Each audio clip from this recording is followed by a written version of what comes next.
hoje a gente vai trazer talvez o último tema que eu quero falar sobre essa parte a parte geral, tá? Dos Aharonim, do que aconteceu na última época que a gente fala, né? A gente até agora a gente tocou muito no tema da lei do desenvolvimento, né, do aparecimento de uma nova literatura, o desenvolvimento de uma nova literatura de leis judaicas, da Halachá judaica, desde o começo da época dos Aharonim. A gente está falando por volta do ano de 1500 até o dia de hoje. Nós também falamos um pouquinho sobre os comentários da Torá dessa época, mais atuais, só que tem um tema que não dá para não tocar nele, que ele é muito importante da época, especificamente essa última época. E é fascinante que isso acontece exatamente nessa última época, é o que a gente vai entrar agora. Exatamente no começo da época dos Aharonim, há uma explosão no estudo e na divulgação da Kabbalah.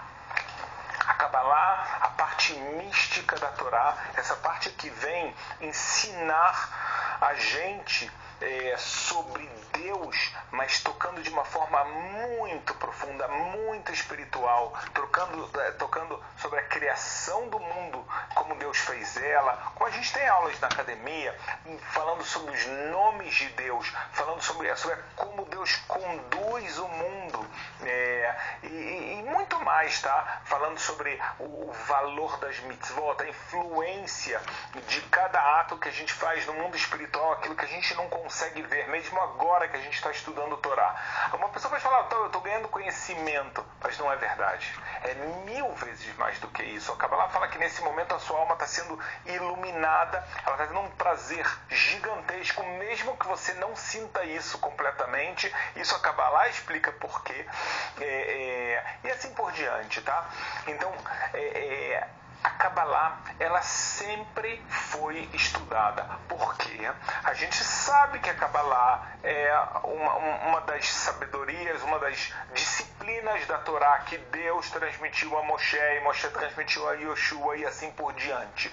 Só que o Talmud está recheado de segredos de Kabbalah. É interessante que no Talmud eles estão muito ocultos, quer dizer, você lê, você sabe que você tem coisas de Kabbalah, mas nem sempre você tem todos os códigos para decifrar. A gente sabe que antes até do Talmud, a gente tem o Rabbi Shimon Bar Yochai, o Zohar, né, o livro do Esplendor. Então, toda geração a Kabbalah era estudada. A gente tem até mesmo, a gente sabe relatar os maiores rabinos de Kabbalah das gerações, tá? Sempre são alguns que estão transmitindo para os seus alunos, alguma hora seus alunos viram mestres e assim por diante. Só que, como eu falei, eu queria falar anteriormente, o estudo da Kabbalah, ele era muito limitado entre o mestre, né, o rabino, e um grupo muito pequeno de alunos, às vezes um aluno só, tá? Mestre, aluno, tá? Em algumas partes do mundo isso vai acontecer.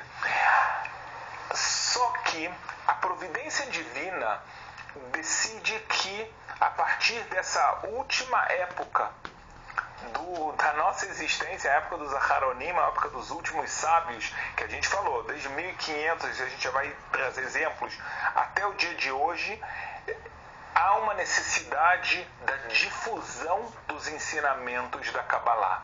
Então, é algo fascinante que acontece nessa época, é o aparecimento de sábios que começam a ser conhecidos no mundo todo pelo seu conhecimento de Kabbalah e começam a ser escritos, tá? Depois do Zohar, livros que começam a ser difundidos por todo o mundo judaico.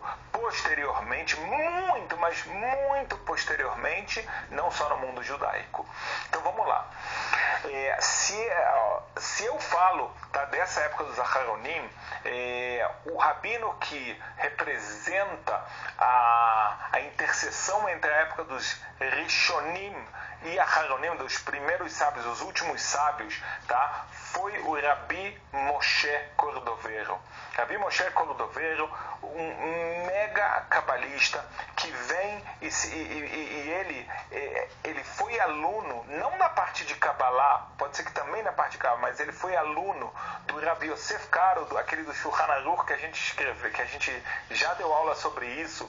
Ele foi aluno de algum dos colegas de estudos do Rav Yosef Karo, como o Rav Shlomo Alkabetz, que era um grande cabalista. Ele vira até juiz de Torá, ou seja, uma pessoa que para isso quer dizer que ele sabe toda a Gemara, todas as leis, sabe tudo, tá? Sabe tudo de tudo, mas alguma hora a alma dele clama pelo estudo da mística, clama pelo estudo da parte oculta da Torá. Então realmente um dos rabinos que ele mais fica ligado é o próprio Rav Shlomo Alkabetz, e ele começa a escrever. Ele escreve vários livros que acabam sendo super importantes. Ele faz é quase que ele faz o primeiro Shulchan Aruch, isso é uma forma de falar, tá? Ou seja, alguém que está organizando o conhecimento de Kabbalah, ele começa a organizar ele para que fique muito mais claro e muito mais fácil entender, estudar e assimilar a Kabbalah. Então ele está aqui em Israel, ele está na cidade de Tzfat, em português a gente fala Safed, e quem vem de Tzfat, quem chega em Tzfat e se torna o maior aluno dele é o Rabi Yitzhak Luria, o mega famoso Arizal, que a gente já vai falar sobre ele. O Arizal, tá? A gente chama só para você entender, o Arizal seria um acróstico de o Resh, o R seria Rabino, tá? Yitzhak Luria, então aí você falou o Ril, tá? A gente bota um A no começo, o Ari, então fica Ari Rabi Yitzhak Luria, e aí fica Ari, e aí onde está o Zal? O Zal é Zichrono Livracha, de bendita memória. E agora, por que a gente botou o Aleph antes, e aí, em vez de ficar Ari Zal, fica Arizal? Porque a gente fala que ele era um leão. O leão do conhecimento da Torá. O Arizal, ele tem uma história muito interessante, tá? Ele vivia em Israel até os 8 anos de idade, quando infelizmente ele perde o pai dele. A mãe dele não tem como se sustentar. Ela e o filho, ela e o Arizal, Rabi Yitzhak Luria, vão para o Egito, onde tem o irmão dela, que sustenta eles, feliz da vida. Mas lá o Arizal, ele ganha 2 dos seus rabinos, tá? E acaba se ligando muito a eles. Então lá ele fica full-time Torah. Aos 15 anos ele casa, era normal naquela época, e já lá ele começa a se dedicar. A gente vai ver que é algo sobre-humano, tá? Ele era um ser humano, mas o que ele fez foi sobre-humano. E aí ele volta para Israel com a esposa que era prima dele, by the way. Ele volta para Israel, e chegando em Israel ele conhece o Rav Moshe Cordovero, tá? Passaram anos até isso, tá? E eles não têm muito tempo, eles passam menos de 1 ano juntos. E quando o Rav Moshe Cordovero, ele, se eu não me engano, tinha a idade de 49 anos, ele é muito comum, isso entre o que eu vou contar agora, entre os cabalistas gigantes. Ele fala: pessoal, chegou a minha hora de ir embora. Ele já tinha escrito um monte de livros, e falaram: Rabino, quem é o teu seguidor? Quem a gente vai saber que é o próximo rabino chefe de Kabbalah, que vai ensinar pra gente o que a gente tem que aprender? Ele falou: olha só, no dia que eu falecer, o aluno que conseguir ver uma coluna de fogo no meu enterro, ele é o aluno que vai dar continuação ao estudo da Kabbalah, tá? E o que acontece quando ele realmente falece? Ele falece no mês de Tammuz, tá? Então o que acontece? Na hora do enterro, eles preparam o corpo e tudo, eles vão levar ele para o antigo cemitério de Tzfat, e alguém pergunta, mas aonde a gente vai enterrar ele? E o Arizal fala com toda a pureza dele, com toda a ingenuidade, onde está a coluna de fogo, onde está lá, e a coluna de fogo, ela está do lado do Rav Yosef Karo, do lado do Rav Shlomo Alkabetz, e realmente lá ele é enterrado, e todo mundo sabe, a continuação do Rabi Moshe Cordovero é o Arizal. Vem o Arizal e ele cria agora um grupo de alunos que são chamados os Gurei Shelari. Em hebraico, obviamente, Gurei do Ari são os filhotes do leão. Assim são chamados os alunos do Arizal, que eles por si só são luminárias gigantescas, tá? E eles absorvem cada palavra que o seu mestre está ensinando. O Arizal, se o Rav Moshe Cordovero já começa a fazer essa difusão, essa organização da Kabbalah, o Arizal faz isso ainda muito mais. Por incrível que pareça, ele consegue alcançar níveis ainda muito maiores e elucidar e explicar muito, muito mais, com algo muito curioso. Ele, por outro lado, ele não quis escrever. Ou seja, ele ia estar passando a Torá de forma totalmente oral para os alunos dele. Tá? E o aluno que mais está do lado dele e que recebe por si a missão de escrever as palavras do seu mestre, tá? Escrever os livros e não botar o mérito nele que está escrevendo, botar e falar, olha, tudo que eu estou escrevendo não é meu, é do Rabi Yitzhak Luria do Arizal, foi o Rabi Chaim Vital. Tá? Outro gigante, totalmente uma pessoa muito, muito sagrada. Então, se a gente começou com a Torá da Kabbalah, com a difusão do Rabi Moshe Cordovero, agora vem o Arizal, ele faz isso ficar ainda muito maior, e vem o Rabi Chaim Vital e coloca agora, não só a Torá do Rabi Moshe Cordovero tem livros, agora a Torá do Arizal, ela está escrita. Tá? O Arizal, ele mesmo de próprio punho, escreveu pouquíssimas coisas, mas o Reb Chaim Vital, ele realmente, ele pega o Arizal, ele pega o Zohar, e ele faz o Zohar realmente se tornar um esplendor, no sentido de que o Zohar era um esplendor de luz que ninguém entendia.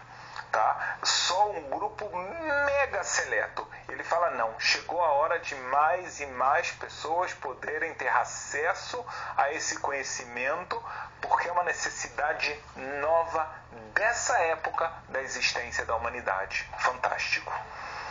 Então a gente está vendo uma revolução no mundo judaico. O coração dessa revolução é, sem dúvida, a cidade de Tzfat. Tá? A cidade de Tzfat, até hoje, é considerada uma das cidades sagradas de Israel. Tá?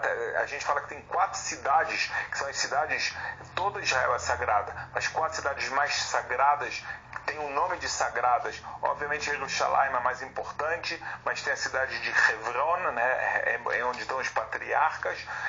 Tem a cidade de Tiberíades e a cidade de Safed de Tzfat.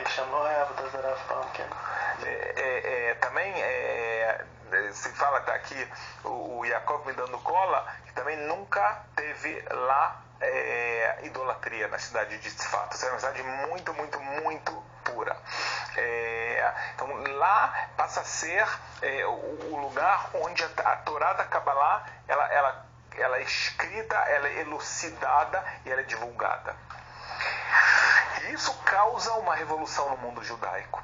Tá? Se a gente falou na aula passada de tanto da parte de Halachá, que necessitava também da explicação, da elaboração de tantas novas coisas que estão acontecendo no mundo, e o que é Torá, o que Deus fala sobre isso, Deus deu uma Torá eterna, então está tudo na Torá. Então se existe essa necessidade, por outro lado, a necessidade espiritual da humanidade de conseguir agora entender e visualizar o mundo e os conceitos espirituais abstratos se torna muito importante.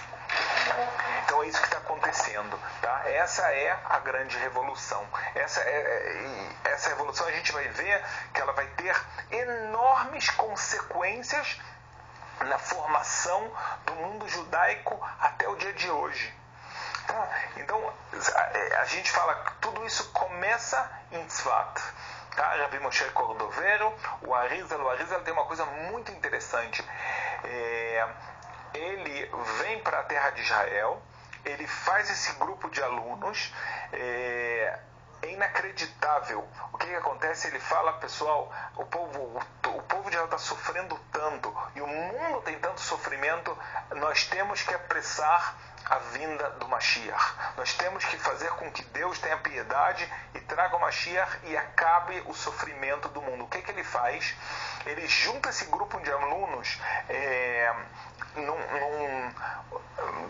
me entendam direito que a gente está falando de Tzfat, de 500 anos atrás, então de uma forma, é como se fosse um mini condomínio, tá? Muito simples, tá? Dá para visitar até hoje, onde era a sinagoga do Rav Yosef Karo, onde a sinagoga do Arizal, é fascinante conhecer isso, tá? Então você vê as construções, então ele fala, nós vamos estudar Torá dia e noite, e especificamente a Torá da Kabbalah, e as nossas esposas, elas vão se unir, elas vão cuidar dos afazeres domésticos, vão cuidar da parte material, então elas têm parte totalmente junto com a gente nesse processo, e assim a gente vai tentar trazer a redenção. E o que acontece é que esses alunos começam a chegar em níveis absurdamente grandes, mas acontece, e não pensa que isso aqui é uma crítica, tá?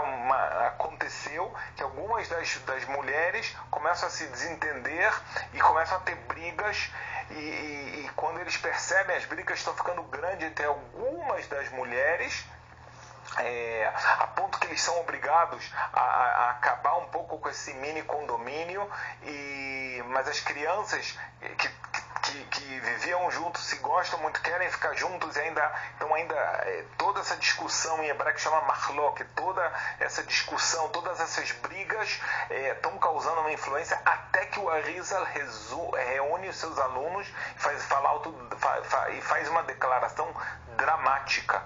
Ele fala, olha só, nós estávamos aqui num esforço superior para conseguir trazer a redenção.